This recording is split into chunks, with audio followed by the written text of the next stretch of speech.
திரைசக்தி நேயர்களுக்கு வணக்கம். அந்த கால படத்தில் இருந்து கதையை எடுத்து இக்காலத்துக்கு திரைக்கதை அமைத்த படங்களை பற்றி பார்ப்போம். 1954 புரட்சித் தலைவர் எம்ஜிஆர், நடிகர் திலகம் சிவாஜி கணேசன் இணைந்து நடித்த வெளிவந்த முதலும் கடைசியுமான படம் கூண்டுக்கிளி. ஆர்ஆர் பிக்சர்ஸ் நிறுவனத்துக்காக டி.ஆர். ரமணா தயாரித்து இயக்கிய படம். இது பிரபல எழுத்தாளர் விந்தன் கூர்மையான வசனம் எழுதியிருந்தார். சிவாஜி திருமணம் செய்ய விரும்பிய பெண்ணை பி.எஸ். சரோஜா சந்தர்ப்பவசத்தால் எம்ஜிஆர் மணந்து கொள்கிறார். விரும்பிய பெண் கிடைக்காததால் பைத்தியம் போல் தெரியும் நண்பர் சிவாஜியை காப்பாற்றி வீட்டுக்கு அழைத்து வந்து தங்க வைக்கும் எம்ஜிஆர் சிவாஜிக்காகவே ஜெயிலுக்கு போய்விடுகிறார். இதையே நல்ல சூழ்நிலையாக எடுத்துக்கொண்டு எம்ஜிஆரின் மனைவி அடைய முயற்சியிருக்கிறார். உங்கள் நண்பனின் மனைவி என்னை அடைய நினைப்பது பாவம் என்று எவ்வளவோ எடுத்து சொல்கிறார். ஆனால் அவர் கேட்கவில்லை. உன்னை முதலில் சந்தித்தது நான் தான். அதன் பிறகுதான் என் நண்பனுக்கு மனைவி. அதனால் உன்னை நான் அடைய நினைப்பது தவறில்லை என்று துரத்துகிறார்.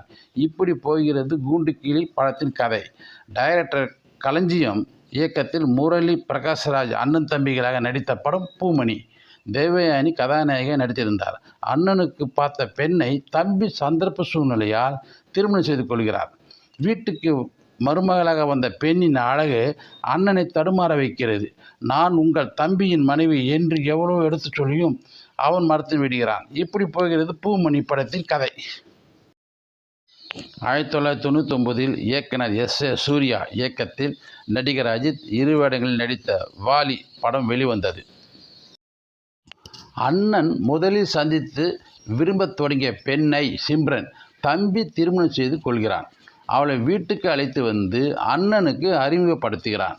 தான் விரும்பிய பெண்ணை தம்பி திருமணம் செய்து கொண்டு வந்திருப்பதை பார்த்து அதிர்ச்சியாகிறான். அவளை அடைய நினைக்கிறான். நான் தம்பியின் மனைவி, என்னை அடைய விரும்புவது தவறு, பாவம் என்று எடுத்து சொல்கிறார். சிம்ரன் அதை ஏற்றுக்கொள்ளவில்லை. இதில் அண்ணன் வேடத்தில் ஊமையாக அஜித் மிக பிரமாதமாக நடித்திருந்தார். படமும் வெற்றி பெற்றது. நடிகர் அஜித்துக்கு நல்ல மார்க்கெட்டையும் கொடுத்தது.